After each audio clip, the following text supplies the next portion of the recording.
3rd District, Hammond High School. Let's start off the evening talking with your councilman, so let's give a big warm welcome to Councilman Anthony Higgs.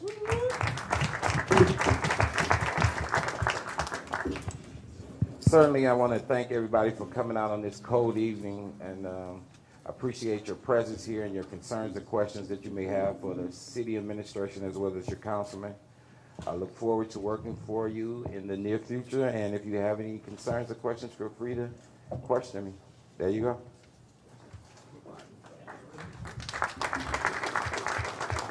Short but sweet. Thank you, Councilman. Let's go ahead. Michelle Pistaney, how you doing?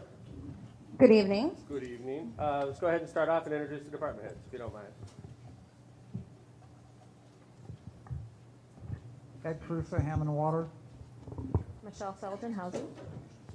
Africa Tower Economic Development. Leanne Munoz, College Bound. Jack Smith, Sewer. Milo Krasinski, Port Authority. Bob Lindy, City Controller. Anthony Hicks, 3rd District Councilman. Mark McLaughlin, Chief of Staff. Mark Cordish, Engineering. Ron Novak, Environmental. Marty Wogas, Hammond Sanitary District. Kurt Cook, Building.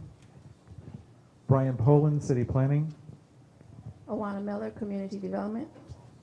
Pat Moore, Park Department. Chris Takalaris, Legal Aid Clinic. Chris Campbell, Information Technology.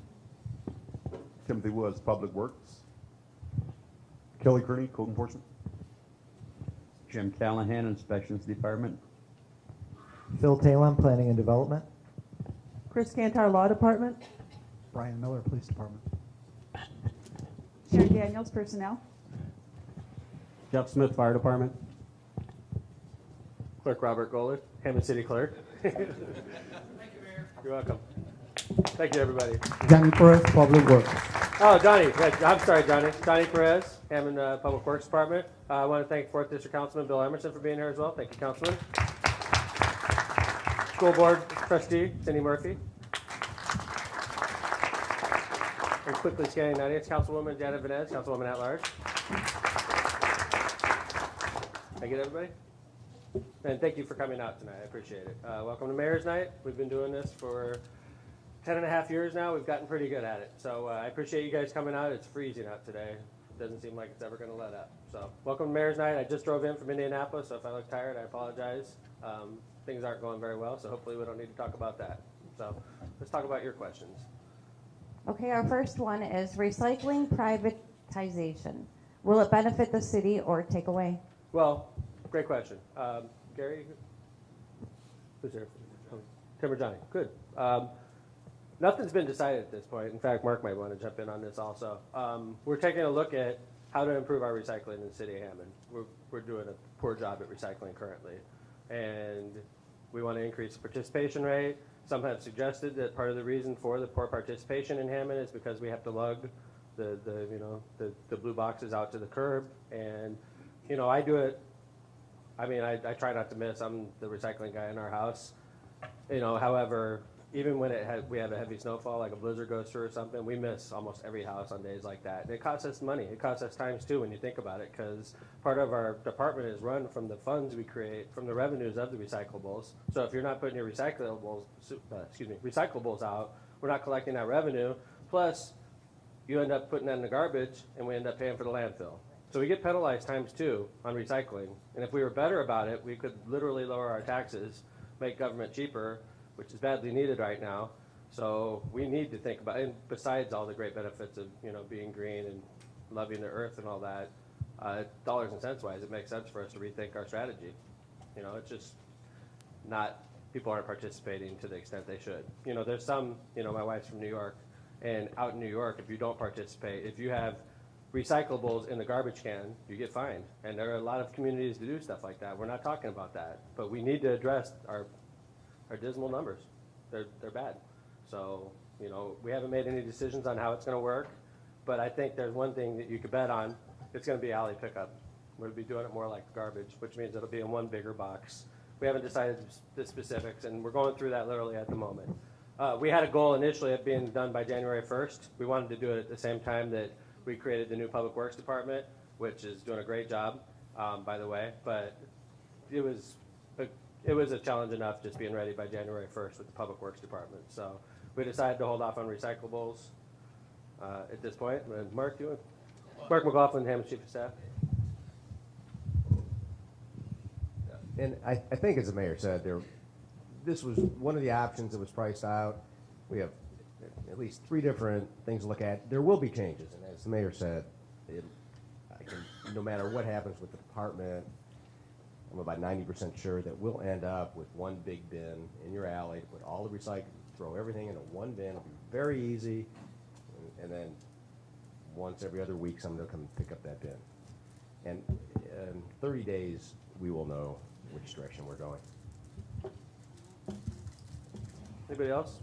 Follow up? Yeah. I'm the only one. We have to wait for the microphone. By the way, this is aired on Go Hammond TV. So if you want to watch it live, well, you can't watch it live because you're here. But if you had an iPad or something, you could. But if your friends want to watch it live at home, they can watch it right now at Go Hammond TV. And it'll be archived after the meeting as well. So I was just curious in regards to the watering, the billing on the recycling. How will that affect our water bill, or will we get billed from the company, or how is that? I'm the only one in the whole block. So if I don't Right. know, will I get jammed because I'm? no, it's not- no. It would be a flat rate for all citizens. And right now, we don't charge specifically for recycling. Well, you got Right, the Bob? garbage bill, and then we get. Garbage bill, we pick, it's refuse, basically, we say. Right. But So that I- includes the cost of the recycling department. We don't charge separately for recycling. And- That's and why my question is, Right. will we start being billed separately? That's if- not in the plans right now. Okay. I look at that fee as, it gets recycling and sanitation. For us, it's one fee takes care of all. It always has, by the way. We haven't thought about breaking it out. That has not been talked about. Thank you, sir. Yeah. Yes, ma'am. Could you wait for, Mary Ellen, could you wait for the microphone? I probably don't need a microphone. I know you don't, but, Everybody knows me. yeah. I have a couple questions about the recycling. Sure. I am a recycler. Thank you. I have 8 to 10, maybe even more bins out That's on my, every 2 weeks. that's on my family. If anybody's ever driven by a recycling day down Lewis, and they can see the pile I have, but I separate it all. Thank Wouldn't it be more cost effective to have it separated than to have it all thrown in one bin? And for people like me that recycle absolutely everything, and I do rinse out my cans and do the whole jazz, can they get like a second recycling, like large container? Because if I'm filling up 8 to 10 Right. bins minimum, Good for you. and sometimes more, definitely one can's not going to do it for me. Johnny, could you jump in here? Do you mind if Johnny jumps in? Could you? Thanks, Marilyn. We can come back for your other question, by the way. Mayor, this is outstanding. Right now, we have a list waiting for the recycling bins.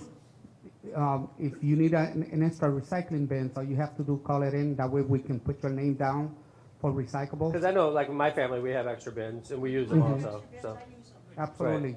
but And so that- I guess I'm sort of presuming Marilyn's question. So let's say we go to a more, like in Munster, they have a alley pickup. It looks like a garbage can, but it's got the yellow lid on it, right? If we Right. do a system like that, Marilyn's saying she's filling it every week, every 2 weeks. Could she get a second? I think. Absolutely. Because it's in our best interest in that case, You're Marilyn. absolutely I mean, right. for you to get the second bin makes sense for us because you're saving us money.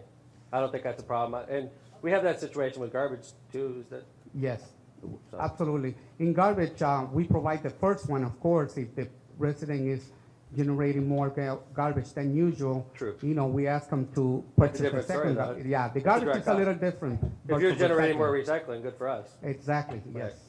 Okay, thank you. Good question. You have another one? Or you good? That's good for the recycling. Thank you. Any other follow-ups on recycling? Yeah. That's one of the reasons I came here was recycling, to pitch for our current recycling program. I think it's great. Thank you. Like this lady over You here. mean the way we do it? The way Ally? we do it now, but I like the big bin. Right. That- Because people say in Whiting, where they do this also, that Whiting has literally close to 100% participation. And that's, we don't have anywhere near that. We're more like, anybody remember? I thought it was 30. That's horrible. Yeah, So- on our block, probably 4 households recycle. That's horrible. Not- That's I'm not- horrible, isn't it? I mean, so if you were taking out the garbage anyway, hopefully you would be, you know, Yeah, my children will love it because they hate putting them in the different bins. And I make sure, I'm not as mixed as you, but I have 5. Like you, I missed during the snow. I like the ability to be able to load my car up and go to the recycling center and drop them off instead of having 6 weeks, Yeah. whether recyclables the next time. I Johnny, wanna does know- that happen a lot? No, when we change, will we still have that ability? But when you change, you won't have to worry about missing because it'll always be in the alley. You get your alley, do you get your trash We don't picked have up? alleys. Okay, you There's have no to- alleys, so we have to bring it out. Well, I think we can work with you in special situations. Like in my case, in my neighborhood, we have pickup in the alley. So even if I forgot to put it out or I forgot it's recycling day, which, we've had the underwear run with the recycling bins a couple times in my family. So we wouldn't have to worry about that in this case because it's already out there. And we would be counted as that part of the participation rate. So And the follow-up. not literally underwear, like shorts, but, I just want to make that clear. The press is here, and it's on Go Hammond TV. There's kids watching, so, Another great thing that Hammond does is the shredding. yeah. Would that be something, if you happen to outsource this, would we continue it? Because that is a wonderful service that Hammond does, is to allow residents to come in and get their materials shredded. Tommy, could you jump in? I need a landline here. Yes, we're gonna continue shredding. Normally, we have a small machine, so anybody that call, first come, first serve. Like if you have 3 bags or 3 boxes, all you have to do, come in at 601 Concrete from 8:30 till 3 o'clock. You don't need no appointment. Anything after that, of course, you have to make an appointment because at the recycling department at this time, we have the bigger machine, so. And we ask the residents not to put any staples, plastic or rubber banding, that way we can make it smooth through the machine. Thank you, Johnny. Any other questions on recycling? Hot topic issue.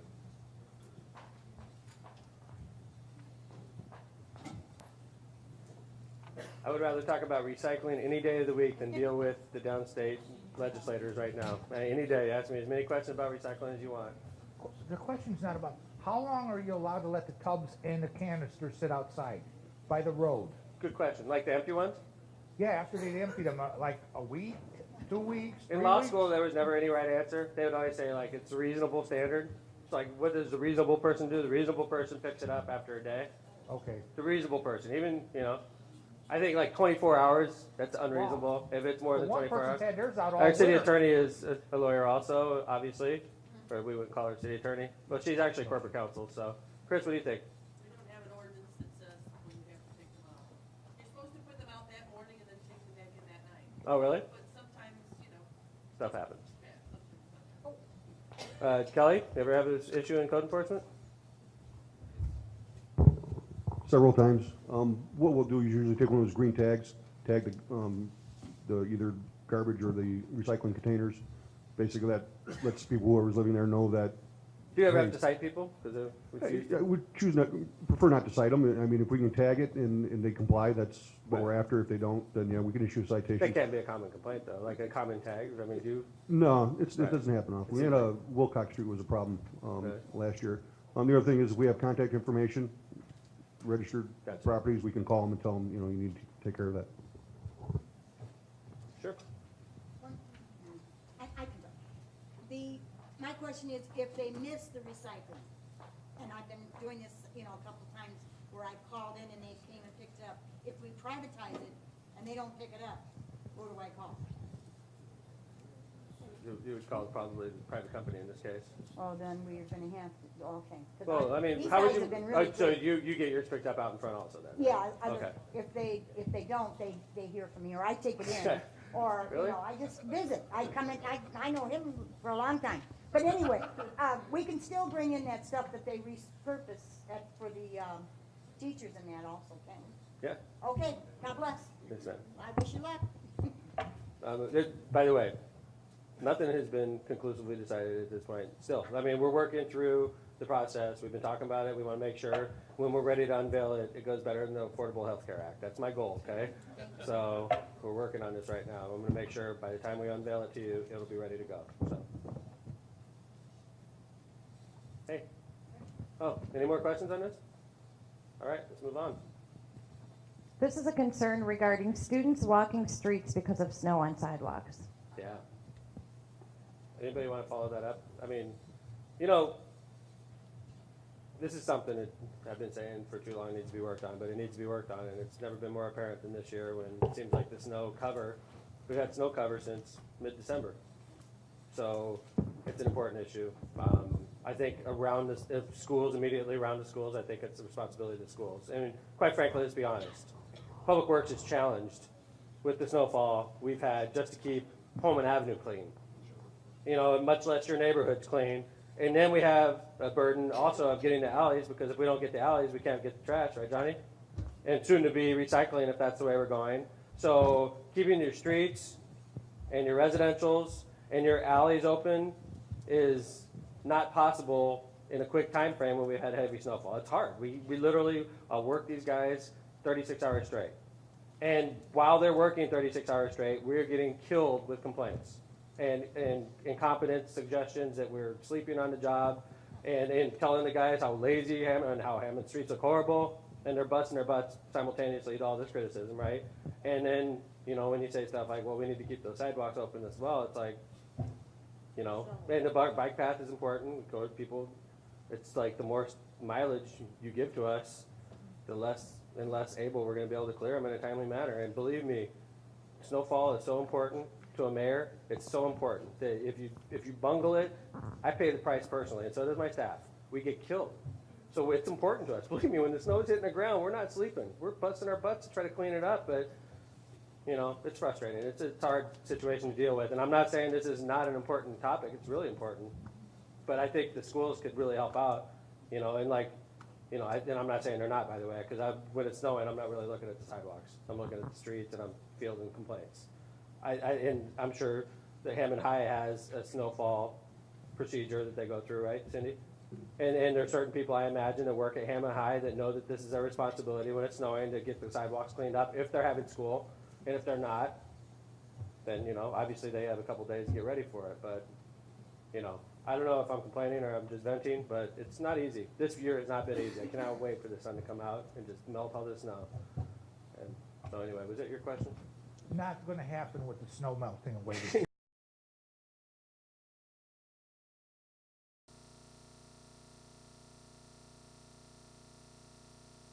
houses, I mean, because you're not gonna go out and have city workers shoveling everybody's sidewalks then. Okay. Okay, and I hear, I love my job. I really do. But it's challenging. But it's, no. But it's challenging. You know why? Because I get people that say, I'm going to go back to jaywalking. That was my favorite topic. Chief Miller is going to know where I'm going with this. Give me 2 seconds. Okay. And people say, you know what, Mayor, you need to crack down on that jaywalking. That jaywalking is dangerous. It's a bad image for our city. And I agree. And I say, Chief Miller, we need to crack down on that jaywalking. Chief Miller goes to his troops and says, we're going to crack down on that jaywalking. And then we give a kid a ticket, and the parents call me up and scream bloody murder. Johnny would never jaywalk. Are you kidding me? Your cops they've hated Johnny for years, and they pick on Johnny, and I can't believe you would give me a ticket. I've been a homeowner my whole life. And I'm like, Chris, I'm sorry. No, it's okay. I just wanted to explain, everybody says, why can't code enforcement just go out and ticket somebody? First things first, let's say it snows this weekend. The court date for any tickets that are written this weekend will be in April, because it takes 6 weeks to get into court. By then, the snow will be gone, and the person will come to court and say, there's no snow there. Secondly, we have a large population of the city who is senior, disabled, and cannot physically shovel the snow. And so we're now going to be citing senior citizens who don't shovel their snow, and they're not physically able. We also have a lot of properties that are vacant. They're owned by banks. When we cite them for cutting the grass, they don't care. They don't come and cut the grass. We have to go out there and cut the grass. And if we take all of our grass cutting money and use it to shovel snow, by the time we get to July, it's going to look like, you know, the jungle's out there, because we're not going to have any grass cutting money. There's a finite amount of money for cut and clean. And if we blow it all in February, then everybody's going to have to look at long grass all summer. So it's not as simple as, why can't you just cite people who don't shovel their snow? And plus, I mean, let's be, you know, I don't want to be the mayor that's citing you, because, you know, one of our common complaints during snowfall is also people are convinced that the snowplow drivers are literally throwing snow into their yard on purpose or blocking in their driveway. That's a huge complaint. Comes in, Johnny, how many times have you heard that one? Right, Tim? Tim, you're the one usually they're blaming. They're like, that Tim Woods throwing stuff in my, right? And I mean, have you ever in your life done that? You've been working for the city for 2.5 decades? We don't try to do it. Right. It's just the way we plow snow. Not to mention the fact, Mayor, this year we've gotten 60 inches of snow or more. 67 inches of snow, and there's nowhere left to put it. If you notice, even if you go over the bridge on 169th, all the snow from the street is up on the sidewalk area. Who's supposed to shovel that sidewalk? And if they do, where are they going to throw it? Over the bridge? I mean, there's just nowhere else to put it. If I can intervene, reality is, the fact is, there's nowhere to put the snow. Even if you push the snow forward, it's still gonna block your driveway. It's unfortunate we just got a large amount of snow, and I get the phone calls from a number of my constituents in regards to this issue. And there have been times where I've basically paid people to go over to the seniors to get the snow from in front of their house because they don't have any children here, or situations are up, and they say, Councilman Higgs, I can't get out of my house. But the reality of it is, and that the snow is there, and there's nothing we can do because it continues to snow. Once you move it, you get upset because the fact is your driveway is blocked again with snow again. But where are they gonna put it? Then the cars are not moved. Now maybe if a plan comes up and is put in place where at certain times where cars have to move from one side to the other of the street, then possibly you may not have that problem. But until that happens, I don't foresee it happening. Thank you. All right, good. Follow-ups over here? We'll go to this young lady first. Okay, thanks. Now, as I said, I'm the only homeowner on this whole area behind my house, and I know almost each and every one of these gentlemen that work on the city and everything. They're all wonderful people. And my thing is, I've got 5 drains that I take care of, and I'm not in the best of health, as you can see. But I will get out there when it starts to thaw and get a little bit of a bucket and move it out, or pick up the debris that's going down the road. Now, if that's so daggone difficult for everybody, then, use your head a little bit. We want to get rid of it when it melts. Open the drain so it can go down. Thank you very much. I'm going to hire you for I sure. love it. I mean, You're going to be our spokesperson. You should have been with me in Indianapolis. You could have helped. I know. Because it Next makes me time. mad when somebody doesn't use their head. Excuse me, kids. Hello. Hi. Sorry. I don't know. I've been living here in Hammond for 2.5 years now. Great. 2 Thanks. years in Indianapolis. But I don't know when you guys have the schedule for when it does snow, the snow plows come. But I lived in Chicago before I came here, and usually we have like a schedule as to do not park on this side of the road when it's 2 inches or Right. something like that. Right. And I live on Sherman Street on Columbia. So the street before our street, the cars will be in the middle of the street. And I know that the snowplows would try to go there, and sometimes they didn't because of how they were parked, Yeah. everybody. And there was no way the school buses could go through there or any bigger trucks. So like I said, I don't know when the schedule for the snowplowers could, but I think we should implement that citing as to do not park over on this side of the street when it's 2 inches and over. And what you're saying makes a lot of sense, and I appreciate it. And quite frankly, there's a lot of places we could do it in Hammond. Maybe 75% of the neighborhoods we could, but some of them would be not possible because there's a lack of, they don't have garages, Right. And so all the street parking is basically taken and exacerbated by the problem that some neighborhoods we have cut up homes. And those cut up homes, instead of having one family, have 3 families. And instead of having 2 cars, they have 6 cars. Yes. Right? Yes. And instead of generating 1 trash of garbage, they're generating 3 or 4 trash, cans of garbage. So, there's certain parts of the city that wouldn't work, but I think there's a lot more parts of the city where it would. And I tell you what, I think that's definitely something that's got to get done this year. And I'm not just talking empty rhetoric right now. And we're going to put some type of plan together. And if it's not possible in a neighborhood because of condensed parking issues, then, like there's one street I drive down every day when I take my kids to school, St. John Bosco, 171st Place. It's brutal. And there's it's brutal, just like you said. And I could barely get my Tahoe through. And I don't think we can make it work in that neighborhood because they have no options. They have to park on the street there to get to their house. So, Yeah. And actually, when I was going to I was driving my little sister from school back home, and I couldn't go because of this. I don't know if it was a company car, a truck, but they were also parked in the middle of the street. So I had to go through the alley, and not even the alley was, available for us. So I had to kind of like reverse back, back to Columbia Street. And that was, that's something we cannot do. So I just waited it out until the van left. I think in situations like this, and it should be easier for you to interact with your government, and we're trying to make it easier. Obviously, Mayor's Night's great, but it's only once every month, Yes. right? I have my radio show on Friday, but if it snows on a Sunday, that's not going to help you, right? Right. We have an app right now that a lot of people do have smartphones now, and you can download this app on your iPhone or your Android, or you can get it down through the internet as well, right, Chris? Correct. You can download it through GoHammond.com. It'll take you to the right place. it'll take you to the right place. So you could basically do the same thing I do on my phone through SeeClickFix, right? Okay. So, Chris, could you go ahead and talk a little bit about this, if you don't mind? This is Chris Campbell, he's head of the IT department in Hammond. Hello. Hammond 311, it's an app that you can put on your Android phone or your Apple phone. It is available at gohammond.com. We have a navigation on the side that says Hammond 311, and there's a widget on the website that you can use to put in where there's problems.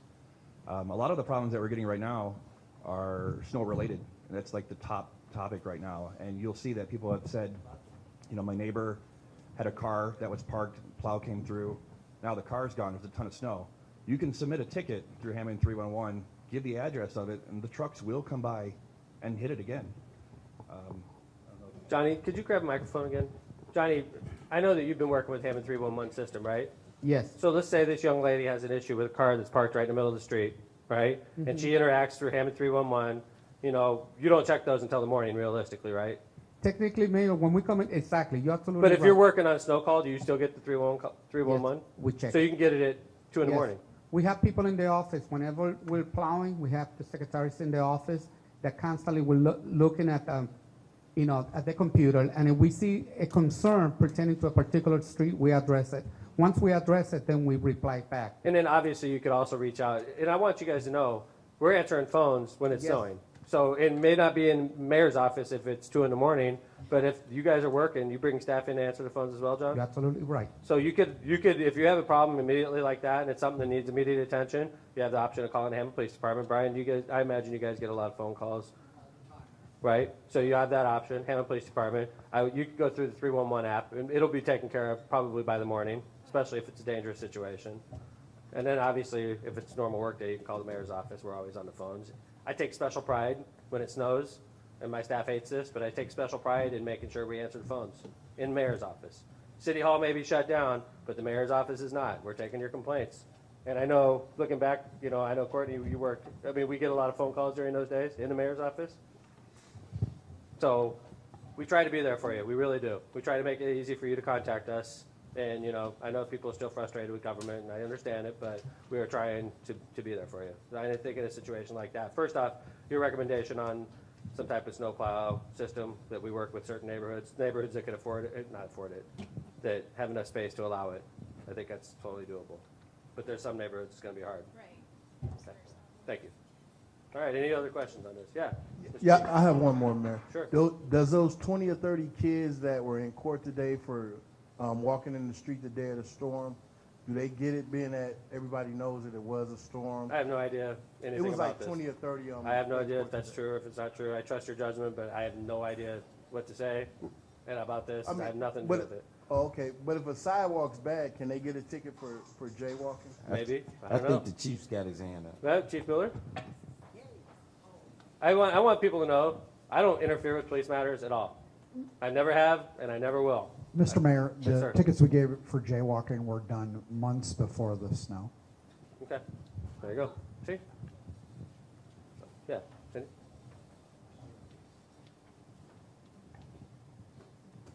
That was actually my question on the snow. Yeah? Oh, thanks. I like what you're talking with this young lady over here.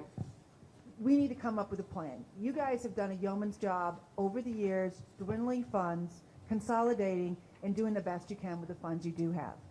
But one of the things goes to livability. The bike paths and what you're doing with those bridges are wonderful. It goes to the livability of here in Hammond. How exciting it is you could get on a bike here in Hammond and go all the way to the state of Michigan. But it also goes back to the sidewalks. The people in Hammond need to come together and say, where do we want to spend our tax dollars? Do we want to help people get the sidewalks? Do we want to keep these clears? We have major thoroughfares, Calumet Avenue, Kennedy Avenue, 169th, with kids walking in the street. What I don't want to see is, and I've seen them a lot, these little guys are climbing up on these snowbanks, and they're going to fall into the street in front of a car. Thank God it hasn't happened yet, but these are possibilities of the future. If we can start talking about, when we have these bad winters, what are we going to do? We'll be prepared for the next one. The other thing I want to bring up is business owners. This snow has been really tough on business owners. Business owners pay the lion's share of taxes in the city, and it's hard for the people to get to us, to our businesses, because there's just so much snow. I personally got a flat edge shovel out and carve through this huge snowbank so people wouldn't have to walk in the street in front of our business. Because I feel so strongly these people shouldn't. So what are we gonna do for the business? Other cities send front-end loaders and dump trucks to clean out the major business sections with that snow.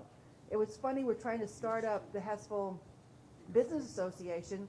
I had to park a half a block away and walk in the street to go to the meeting because the sidewalks were impassable. Because this one business decided they weren't gonna clean their sidewalks. But that's the kind of thing I think, it's, in my opinion, I'm not, it's what we're asking for your city government, with the challenge we have already of maintaining the streets and the bike paths. We did a good job on the bike paths, didn't we, John? Did we, I mean, because we do, there's kids that take bike paths to school, but the streets, the alleys, and to keep them up to the standards that Hammond residents expect, which is a high standard, by the way, okay? That's a challenge. And like, I'm afraid that adding sidewalks to it is gonna break the bank. It's gonna, and I'm not saying it's a bad idea though, Cindy. I think that what you said about the Hessville Business Association, that's the kind of association that could best handle these matters. That, hey, it's in all of our best interest if we keep the sidewalks open for these very reasons that you're bringing up. And there's some things, you know, I love being part of government because I think government could do a lot of good. I really do. But there's some things that are better left to the individuals, and this might be one of them. I'm not saying that we're not going to research it though, because I promise you, we're going to get some type of plan. We need to put it together, and it's literally street by street across our city that's going to deal with these types of situations, and we'll work on that when it's warm. Okay? I promise you. Mayor, All if right. I can intervene. Yeah, sure. I guess my question is what are you addressing? Are you talking about the streets or are you talking about the sidewalks? Because are you trying to enforce the residents to clean off the sidewalks? Is that what you're saying? I'm talking about the streets. That's why I'm I say trying to we get take the bite, clarity one bite as at the to what- apple. Let's go one bite at a time. That's the most important thing. I think her Sorry. issue is the sidewalks. I agree. The sidewalks are for the students. I like to see our students be able to, from their house to school, I mean, the schools, believe me, if I go by a school and their sidewalks aren't done, I'm on the phone to the superintendent. Because Good for I you. strongly believe our sidewalks and our parking areas should be clear for the people coming in, and our students should not have any snow on them when they come to the front door. But going around the city, as soon as you get off school property, these kids are either going through tons of snow, they're coming in soaked, or they're walking in the streets. Mm-hmm. And that's the areas I'm concerned of, that children are going to either be soaked from walking in the street, or they're just going to get hurt from having to walk in the streets. I appreciate it. I mean, that's similar to the issue that she's saying about, Mary Ann is saying about Egger School, where the parents are parking, they're not parking properly so that people can get through. Am I correct, Mary Ann? Is that one of your issues? They're parking everywhere. They stop in the middle of the street on High Street, Lewis, on Waltham. They just block everybody. You know, the kids are challenged enough, but you got parents acting like total idiots. They have no respect for any of the people living in the neighborhood. They have no respect for other drivers. We had it happen about a week ago. A parent was stopped in the middle of the street on Lewis, just a couple doors down from me, and would not move. Well, I think the chief can handle that. I mean, Why don't we talk to Clerk Golick? Clerk? Mayor, I would agree with having a plan. Thank you. Well, what amazes me when I hear a school board member talking about the sidewalks around the school, if you were to visit Miller School today, there are no sidewalks clean along 165th, none on New Hampshire, and the kids that live over that walk towards Harding or anywhere else, they can't get there.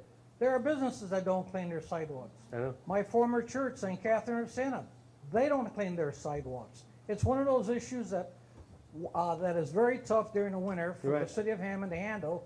And let's face it, the need for cleaning sidewalks would be moot if roads weren't open for people to get to those businesses to walk. Mhm. So the streets, to me, are the highest priority. For sure. So that people can get to their jobs, Mhm. get to school. Mhm. But if there's going to be a plan, I would like to see the school city do all the schools and make sure the sidewalks are cleared so that those kids can walk on those sidewalks. Thank you. Any other questions, issues? I appreciate, by the way, I think this is great. This is exactly why we do Mayor's Night Out. It's a forum where we talk, and I learn things, and I need to know how you feel. And quite frankly, you know, if this is an important issue, and, you know, maybe it is. I'm not saying it's not, but if it's an important issue, keeping the sidewalks open, and the city needs to take a more active role, beware what you wish for, because when they do, and a business gets a ticket because they didn't keep their sidewalks open, guess who they get mad at? The mayor. and they were mad because they're convinced the mayor did it because I didn't support you in the last election, or you did it because of this. And I could be just doing it because I get a lot of heat from Hammond residents about keeping the sidewalks open. So, you know, I guess it's what we're comfortable with here. In Port Washington, where my wife lives, they're comfortable with getting tickets for putting recyclables in the garbage. They've grown accustomed. That's what government does there, right? I have a feeling if I instituted that in Hammond right now, I have a feeling it wouldn't be so well accepted.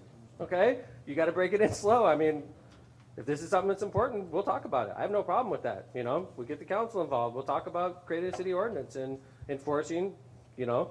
So when you're going to church, the sidewalk's open. But the reality of it, Mayor, the code enforcement wouldn't get any rest because there's so many people that just don't plow their snow. Well, it's like with speeding. They would never complete it. And just like the attorney said, by the time they get in court, they say, hey, the snow is removed, Judge, and the Right. judge would throw it out. So it would just actually be waste of time. Right. Anyway, it's a great conversation. I appreciate Somewhere, it. I agree, but I don't know if that's the remedy to it. I agree, and I mean, and that's an important person, because Councilman Higgs would be one of the people voting on it, so. But this is the type of issue, maybe we should bring it up to the council, maybe we should have a proposed resolution, and quite frankly, if we pass it, don't be shocked when people start getting tickets, because we have to do our job, and if that's the law of the land in Hammond, Indiana, Mr. Kearney, head of code enforcement, doesn't have much of a choice, right? So, do you have something, Kelly, or? I just wanted to mention about businesses. If we see businesses that's not shoveled, all the inspectors have been told to visit that business and tell them that they need to clear it, or they will be cited. Homes are a little more difficult because you don't know the situation, if it's an elderly person or vacant or whatever the case may be. Businesses, someone's there, we can go and talk to them, tell them that they need to get it cleared up. So we're active in that. Thanks, Kelly. All right, great conversation. Let's keep it rolling. By the way, Mayor's Night Out is driven by written questions. We only have a few written questions left. I'm not complaining. I mean, if we run out, we run out. I'll go home. But if you want to keep it going, go see Courtney and Jill in the back there and fill out a written question. And by the way, the reason for the written question, you could leave it anonymous. That's just what drives it. It's not like you write down your question and we respond back to you and say, thank you for your question about snow removal. In fact, the mayor had a meeting this week and they're talking about it. Okay, that's why we have your written address. Mr. Swagger, how you doing? Good, Mayor. More of a comment than a question, really. I mean, the government can't do everything, and at some point it has to come down to the individual responsibility of the homeowner. I mean, especially these residential side streets. I run a lot, and lately I run a lot in the street because people haven't shoveled their sidewalks. Absolutely. And, you know, much the same as on a residential side street where there's a parkway, yes, it's city property, but that resident's responsible for cutting it.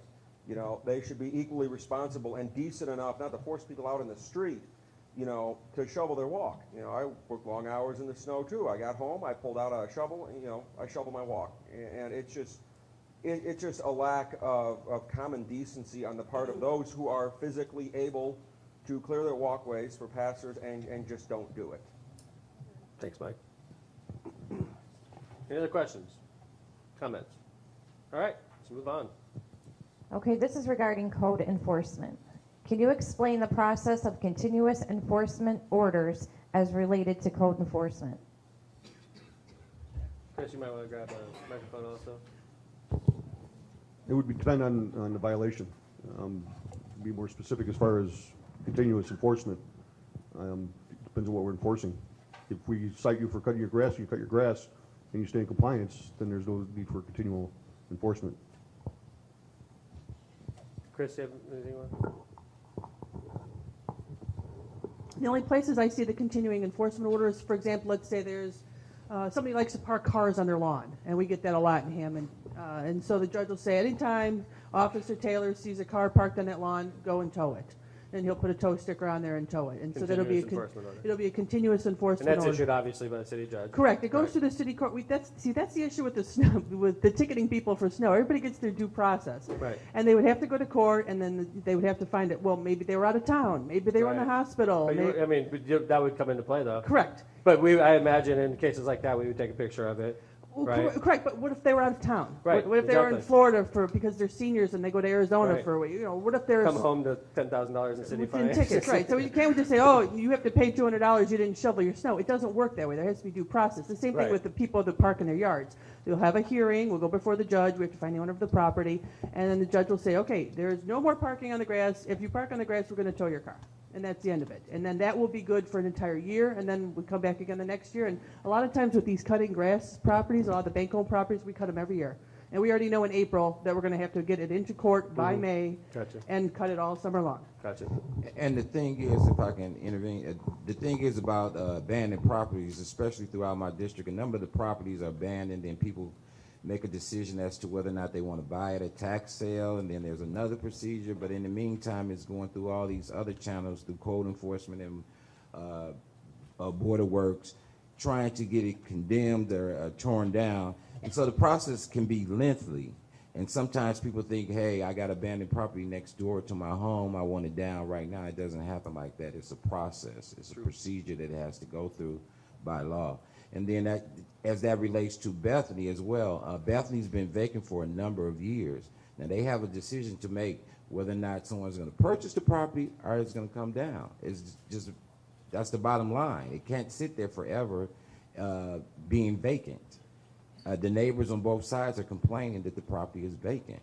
I'm glad you brought that up. And we discussed it, me and the mayor discussed it as it relates to that, trying to work with them to see if someone's interested. Now, I don't have a problem with someone if they're interested in purchasing the property and developing it, or if there's some funding available or resources available that can be tapped in developing it, that's fine. But in the meantime, you know, you can't do the work and just can't depend on the councilman to say, hey, I can stop the process, but if you're not doing anything to help the process, then nothing can be done. I'll just be quiet. No, you go ahead. Go right ahead. No, we'll move forward. There's nothing good that's going to come of that. So. Okay. Better paying jobs, not family dollars needed in Hammond. How can we bring them in? House repair programs for homeowners.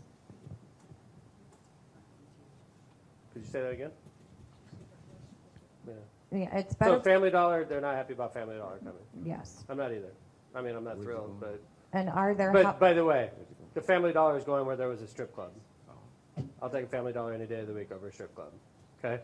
I'm not thrilled. I'd rather see a Starbucks go there if I had my druthers. Okay. But they're building a brand new building. Quite frankly, the former mayor of Hammond, Thomas McDermott Sr., came through the other day telling me how nice that building looked. And he said, because I was sort of like, oh, I know, it's a Family Dollar. They got a couple going up. And he said, Tom, that used to be a strip club.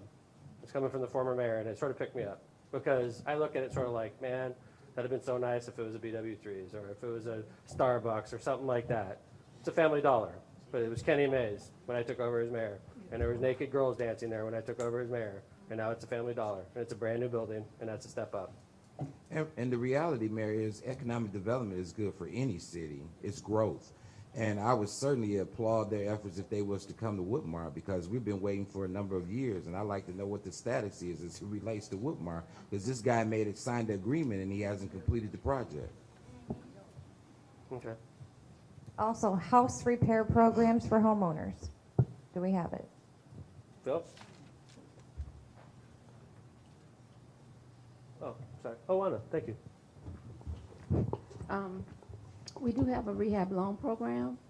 You can get up to $35,000 worth of work done on your house. The way the program works is half of the loan amount is deferred, the other half is paid back at a 0% interest. So in some cases, some homeowners could pay like $50, $60 a month, and they'll get up to $35,000 worth of work. So the program is good. Right now we have a contact list, and because the program is so good, it's about 1.5 years long. So if you would like to get on the list, please let us know. Income guidelines qualify too, right? Mm-hmm. So if your household is up to 4 people, if your income is less than $50,000, you do qualify. And the guidelines. What are the types of repairs they usually get done, Alana? I'm sorry? What type of repairs, like roof repairs? Yeah, well, we do a roof program is separate, but Okay. we can do siding. We have to make sure that the electrical is up to code and the plumbing is up to code. In the city, we do have a lot of older homes, so we do have to make sure that's the first thing that we take care of. Yep, thank you. Any follow-ups to that? Where can we visit it? Sure. The program? Mm-hmm. You can contact our office and speak to Jennifer.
And that is actually going to be probably the first construction project at Oxbow Landing. I think you're going to see shovels in the ground either April or May, and I believe they're hiring somewhere in the neighborhood of 50 employees. And of course, some of those will be full-time, some part-time. There will be some management positions. We also have a lot that was sold 4 years ago to a hotel developer who, in 2014, he is now planning to start construction on the hotel. It's a New Hampton Inn. I believe there's going to be somewhere in the neighborhood of 25 employees, and again, all kinds of different positions there. As most people know, we did also sign the brewery agreement. They had a setback with their financing. We're working on that right now. But if and when the brewery actually goes through, they were anticipating 70 to 100 jobs as well. So we have one other lot available that our team is working on. There's 3 or 4 different projects that we're looking at, and depending where it ends up, I think you're probably going to hear something maybe in the next 30 to 60 days, and hopefully we'll have another announcement for you. But I think that's a pretty good overview of what jobs are available. That's pretty good. I agree. Good job. Thank you, Philip. Africa has something to say. Oh, hi, Africa. Hey. Mayor, I just wanted to also mention that the annual job fair will be April 17th from 11 to 3 at the Gene Shepherd Center. Who's going to be participating this year, Africa? We haven't had anyone confirm as of yet. Really? That'd be embarrassing if there's nobody there. But we always have quite a few employers come, some Right. of the regulars come, and we have quite a few people that attend. So we are making efforts to ensure that any jobs that are available are made known to the public. As I said, we have the annual job fair, and we do bring in quite a few good companies. Can you repeat the date? It's April 17th from 11 to 3 at the Gene Shepherd Community Center. We usually have really good participation with employers, though, right? Yes, we do. We have an average of about 50 employers. Like who? Like Horseshoe, Purdue Calumet. Horseshoe, Purdue. We have the steel mills will come. Military's usually there. Hospitals, military, the unions, Right. school city. So we have a lot So of we big don't industries. we don't anticipate we anticipate having pretty much the same characters Yes. there. Right. Great. Thank you very much. So April 17th. April 17th, 11 to 3, and the information will be on the Go Hammond website. Thank you. You're welcome. All right. I wanted to welcome a new department head to our team, Jack Smith. Welcome aboard, Jack. This is his first mayor's night as a department head? Second. Yeah. But he's doing a great job already. He's been with the department for how long now? 20 years. Right.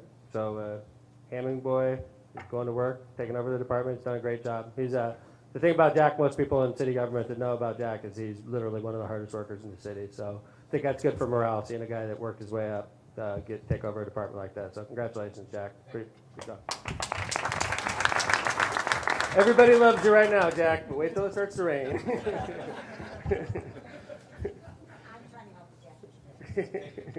Okay, let's go. What kind of follow-up to the children that were killed in the fire on State Street? Did anyone get held accountable for that?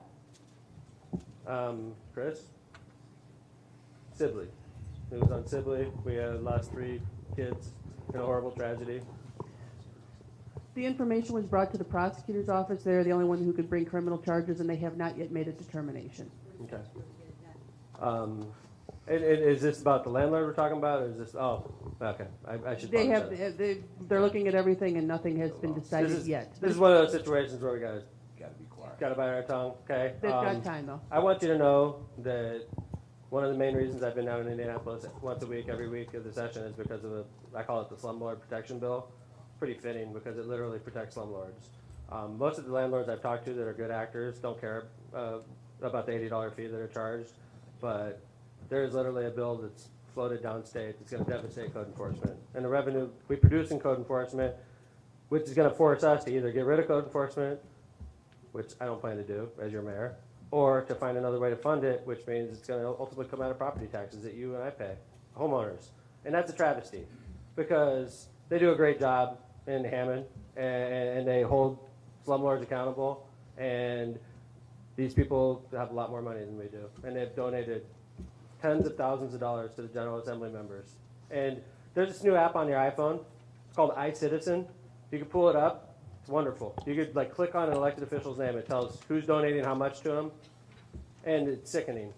I'm going through this, and I'm clicking on these people's names, and it's $15,000 from the Real Estate Association, $10,000 from the Apartment Association.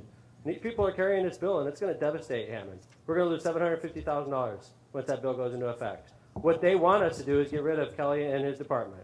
Wouldn't that make them happy? It would make them, they would be thrilled, because then they could do anything that they wanted. And there would be no inspection from the city. I asked today, I was at General Assembly, I said, if you knew that PF, because they have this whole thing, it's a buzzword, it's self-inspection. We're allowing apartment owners to self-inspect. And then basically they just give a form to the city and say, we self-inspected and we're fine. I would wait, I said, would you go to P.F. Chang's if they self-inspected before you ate there? Oh, yeah, it's fine. And, yeah, we check for rats. Don't worry about it. What do you want to eat? You don't allow restaurants to do that. We don't allow cities to do it. We get checked. Lake Michigan gets checked. Our pools get checked. That's what government does. We guarantee safety. And this bill is going to devastate us. And it's sickening. It's sickening where the state is going. It really is. It's sad. Because I represent 81,000 people. And I go down there, and they don't even care what I say. They don't even care. And it's sickening. And it's going to hurt. And it's going to make our job harder in Hammond. It's going to have repercussions, what they're talking about. And they don't care. They don't care. Something's got to change, guys. Not to mention, Mayor, it's also a bill downstate about the business taking out business tax and putting the burdens on the taxpayers of Hammond. And I just passed, the resolution was just passed anonymously on Monday, opposing that additional tax. And so that too will hurt Hammond as well. It's not going to pass, though. The landlord bill passed the House, and it's about to pass the Senate. Pence's proposal got decimated. But I appreciate Councilman Higgs is right when he says he floated a resolution, the council unanimously passed it, and quite frankly, I just talked to the head of the cities and towns today. They're putting it on the front page of their website. It's a great thing that the Hammond City Council did, and it's a great signal to send. And the good news is, it's not just us that have stood up and said, this is absolutely ludicrous. You're literally going to devastate. We've already been devastated. And not just Hammond, School board member trustee Murphy over there, schools are going to take a huge hit. It's ridiculously preposterous. It's just crazy. That's what's going on down there. But I appreciate it, Councilman. You're right. My question wasn't just in regards to the landlord. It was in regards to the people that inspected the home for those children to be put back into the family home, because they had to have a caseworker. They had to have DCFS? Yeah. Yeah, they had to have a caseworker. That's not really being talked about, though, is it, Chris? No, nothing's being said at all about anything, and it's upsetting. They were taken away from the family and given back to the family, and the family was in a home with no heat or no electricity. Right, with garbage and food and clothing. That's why there was a fire. It's because they couldn't move around the house, supposedly. Well, DCFS didn't have them? Chief? I've got it. Mayor, the house they were returned to had power, water, and some Oh, and then it went out after that? a viable house. Then they moved the children into the house that burned But, down. if they're under Section 8, they have to be inspected by the people that are giving the money But, up to ma'am, them to pay rent The to this place. chief, the chief of police knows a lot more about this than probably anybody in the room, Understand so. that, but anyway, nothing else has been said, so I wanna know what happened. I mean, if there's something I've learned in 10 years being your mayor, is you cannot trust what you read in the newspaper. I mean, I'm not saying maybe 95% of it's accurate, but there's 5% that's chronically reported wrongly. And, you know, anyway. But it was just sad that nobody is being held accountable. I'm not even. Well, I don't know if that's true either. I mean, she said it's sad that nobody's being held accountable, and that's not really necessarily true. There's a possibility that something happens down the road, Chief? Yes, Mayor. Thank you. Someone will be held And to get into specifics would be out of line for us to do? Correct, Mayor, because Right. it's still being investigated. Absolutely. So like, we're trying to be respectful, and quite frankly, the city of Hammond, we did our job as far as got the evidence together that they need to be able to make a decision. Not that it changes anything, but the landlord was fined in Hammond City Court. After? Yeah, well, yeah, everything happened after. Any other questions on this? Yeah. Oh, I'm sorry. Yeah. I just want to reiterate that it's not a Section 8 property. No, okay. That's not. In fact, one of the things that I've learned as mayor also is, the funny thing is Section 8 properties get inspected every year by a HUD inspector. At least once a year. And that's the funny thing. I think there's a big misnomer in the community about what a Section 8 home is. A lot of times that home that you think is a Section 8 home isn't a Section 8 home. It's worse than Section 8 home. Section 8 homes have standards. And they're inspected by HUD, and HUD is a tough inspection process. So a lot of times people think it's Section 8, but it's not. It could never even qualify for Section 8. There are guidelines. Right, there are guidelines, strict guidelines. You know, if the railing's broke and you can't walk up the steps, it has to be fixed before that person moves in. Okay. Thank you. Any other questions? Mylan, we got a little, we got an award the other day. That's happy. And that happened in Indianapolis. It's Sure, like let's- the best thing that's happened in Indianapolis all year. There we go. Good news, right? Yeah. About 5 weeks ago, Mayor, you were asked, and the Port Authority was asked to put an application in for a statewide award regarding trails. So we did that, and in very short order, it was announced that we were going to receive an award from the Greenways Foundation. These folks were founded in 1991. They're a charitable trust promoting trails and greenways in Indiana. So whether you bike, walk, jog, horseback ride, or travel by canoe, the Greenways Foundation has been supporting multi-use paths for a lot of years. Now their goal is to work closely with interested citizens and local state government agencies, and the Greenway Foundation is helping jumpstart worthy trails and greenway projects. Hammond was brought to their attention because of all the good work that the city of Hammond's doing, making trails basically within minutes of people's homes. And I know the goal of mayors of yours is to do that same thing, is to bring trails within 15 minutes of everybody's house. So, Yeah. Yep. And Could you say it once? thank you. Staycation. Thank you. Very much, Mylan. Yeah. So, you gotta get that tagline. Thank you, right. So with that, the application was made, and the Greenway Foundation presented the City of Hammond and the Hammond Port Authority with an award naming us the outstanding local government, the only one in the state of Indiana. So congratulations, Mayor. Thank you, I appreciate it. That's really cool.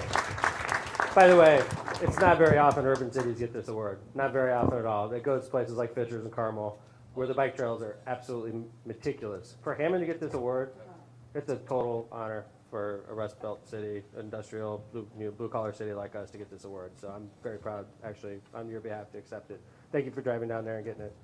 Thank you. All right. By the way, Hessville, that's the hard part in our bike trail system. Hessville, we need to get east-west connections into Hessville, and that's something that we're working on right now. And my city engineer, who's not here right now, we got in fact Mark Ortiz, who is the assistant city engineer who lives in Hessville.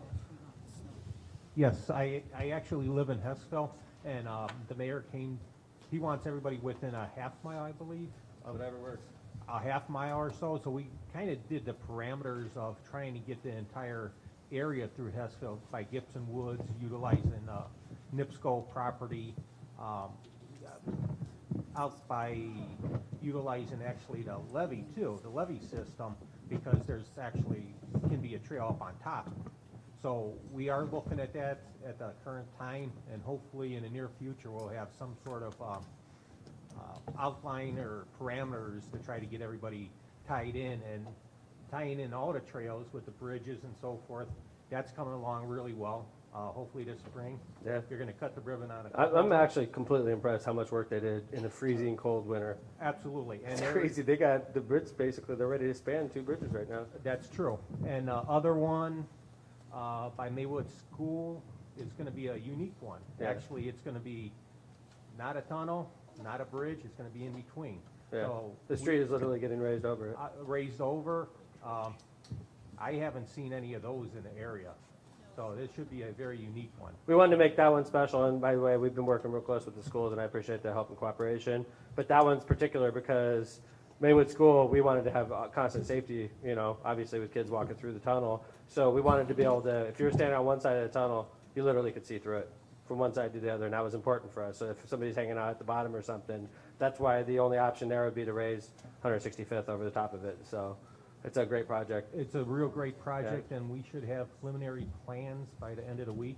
Great. So hopefully, late spring, hopefully, if everything goes well. That'd be great.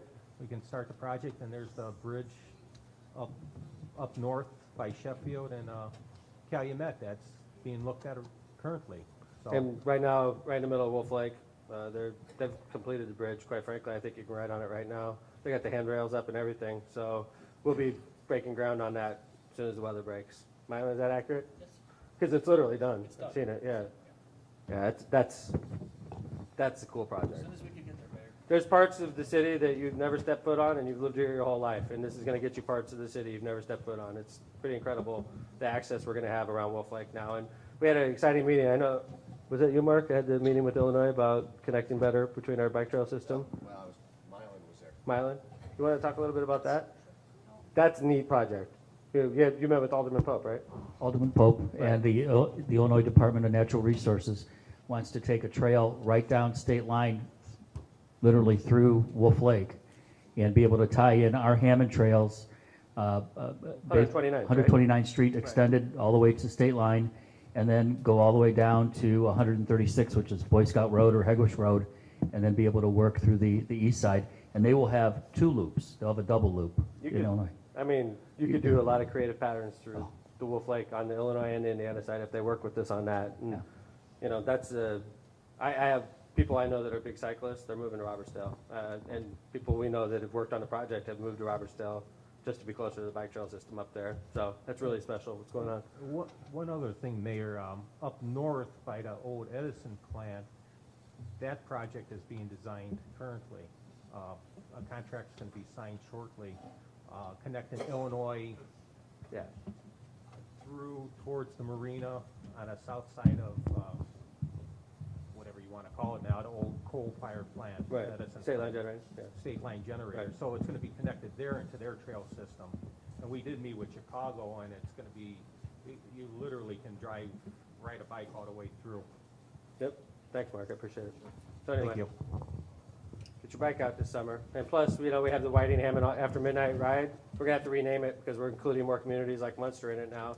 But that attracted 700 people in the first year. Last year we had 1,000. This year, I mean, which is great first 2 years. So that is a neat activity.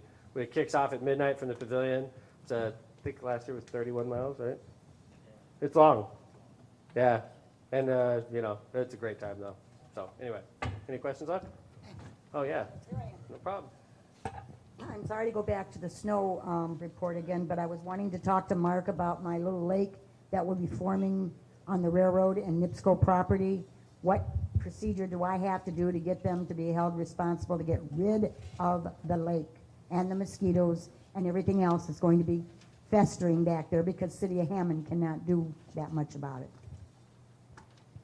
Hello. Okay, actually, you spoke before the meeting, Yes. so I wrote it down. I have it right here. I'm going to take a look at it and see what we can come up with and see where it actually is. We did put a drain there a couple years back. On the other side. On the other side by your property, I was, No. The other side of my property. In other words, the other side of the tract is where the drain was put in. That does not fill up any longer. On the other side where I'm at, Ma'am, is there, because sometimes we focus a lot of attention during the meeting on an issue that could best be handled one-on-one. okay, Is this one whatever of those? has to be done. No, and I have no problem meeting with you, and I know Mark would do a great job, but it's like, a lot of times I like, if it's a bigger question that affects more people, then. Nobody's talking, I was just trying to get. No, it's okay, I appreciate it. We're gonna be on it. I'm We're gonna, gonna need each other more and more. absolutely. And you know where I look work, forward so. to it. I need to be, yeah. Thank you. I'm not trying to be rude. Oh, no, It's no, just sometimes no, it's like a There one. was only one other question I had, and that was about the $300 credit on our taxes. Okay, is that the senior credit you're talking? The That- county taxes, excuse Yeah. me, well, the county taxes, but also. Senior credit, right, Bob? It's 500, No, right? no. The $300 tax credit that we get for being. Oh, the resident. loophole. There's been Yeah. talk that just because of a few people, that's gonna be done away with. And I was curious. Bob? You know, yeah. This is just legislation that's bouncing around in Indianapolis right now. It's not passed as Yeah, it of is. yet. Is it? It passed one house, but not the the other. Senate, and it's in the House, which is Okay. bad news. Okay. Bad news. Yeah. But basically, what We're it dead said meat. is this: there's a loophole for senior citizens where, if you make less than a certain amount of income, there's a $300 tax credit. However, what they look at as income is only active income and not passive income. And the difference between active and passive income is like if you go out and you have a job and you make $12 an hour, that's active income. But if you were to buy $2 million in stocks and they paid you $60,000 in dividends each year, that would be passive income. So you could be a senior citizen with a net worth of $500 million. Like and you Dean could- White, right? Yeah, like Dean White. The billionaire. You could make $500,000 a year in dividend income, and you would qualify for a low-income tax credit. Because he doesn't have Because you active don't have income. active income. So the General Assembly wisely saw this and said we should close this loophole. $4 million. That loophole cost Lake County $4 million. So, and I'm feeding up, Bob. I want you to stay technical. The question is, now that we've closed this loophole, we've generated $4 million of money that belongs to who? I think it belongs to us. It's gaming revenue from Horseshoe Casino and the boat in East Chicago and the boat in Gary. Where does that money belong? Absolutely. Yeah, at the base of it, it's property taxes, right? And then it's I thought this was just off the gaming.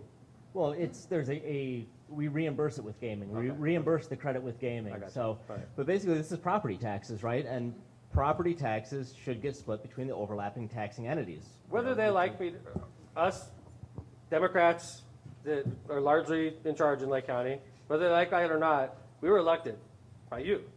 Not everybody voted for me, I realize that, but the majority of Hammond residents voted for me in the last election, trusted me to make decisions that are financially related with your tax money, and the Republicans don't like us downstate. They don't. And I'm not trying to get political and talk party, but this is the fact. They don't trust Lake County. They don't trust Democrats from Lake County. And they're like, why would we give this $4 million back to Mayor McDermott? He's a Democrat, and he lives in Lake County. And that means he's corrupt. So I would rather give it to the RDA, because they're not Democrats. They're appointed. You didn't vote for the people on the RDA. You didn't have one single vote. They could care less what you think. So we're taking our tax money that belongs to us, that we could hire more plow drivers with, or hire more firemen or policemen with, and they're giving it to the RDA, who are not elected. You never voted for one person on the RDA. I bet you besides the Hammond rep, there's not too many people that can name one person on the RDA. I bet you there's not many people that can name the guy from Hammond on the RDA. And yet, they don't like us, and they don't trust us, and they're going to give the money that belongs to us to the RDA. And that is, in my opinion, unconstitutional. And I don't know what lawyer's going to take our case, but it's worth, in Hammond's case, $600,000 a year, forever. How much is that worth? Is that worth a legal fight? Are we just going to take it? This is a snapshot of what I deal with on Tuesdays and Wednesdays in Indianapolis. And that's why usually when I come home on Wednesdays, I'm very, very fired up. So. I got a question, Mayor, about the tourism bill and the fact of the spill taken into another county. How is that working out now? I don't think that's legal either, Councilman Hicks. I don't think it is, but he's doing it. He's doing it. And I appreciate the Hammond Council opposing that as well. Hammond Council opposed that via resolution. We gave it to Spiros. And I think he like tried to do the across the room shot into the garbage can. He missed, but he's still having an air show. He didn't do that, by the way, but I'm making that up. Bob, how old do you have to be to get that?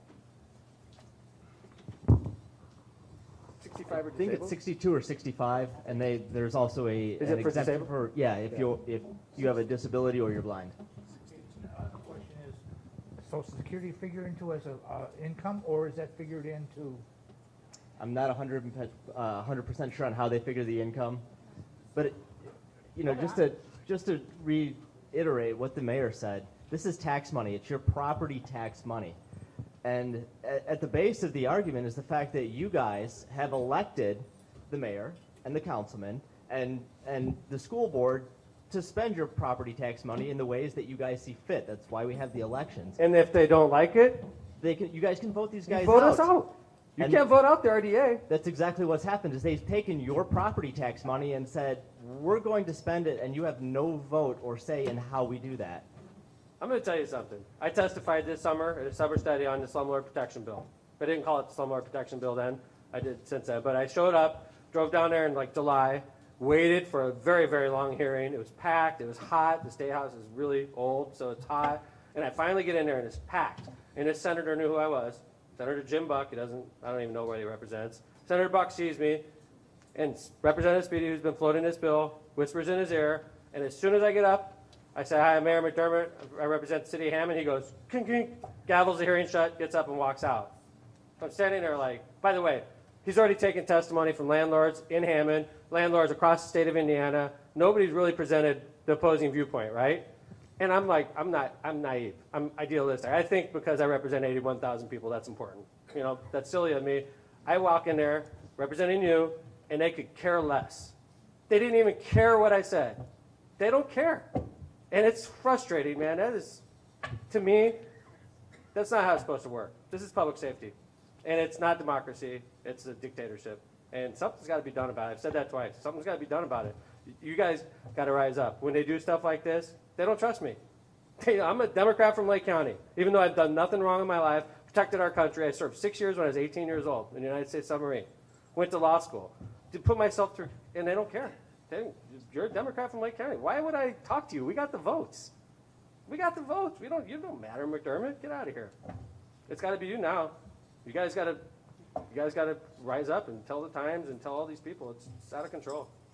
It's going to cost us money. This year, we're going to lose $1.6 million. Hammond is. This year. $800,000 on the slumlord protection bill. But that $600,000 is the low estimate. So 1.4, and that's the low estimate I've heard. This year. So. Anyway, anybody else? That's it. Happy days. I appreciate you and coming out here, and I appreciate the residents. Thank you guys. Have a nice day.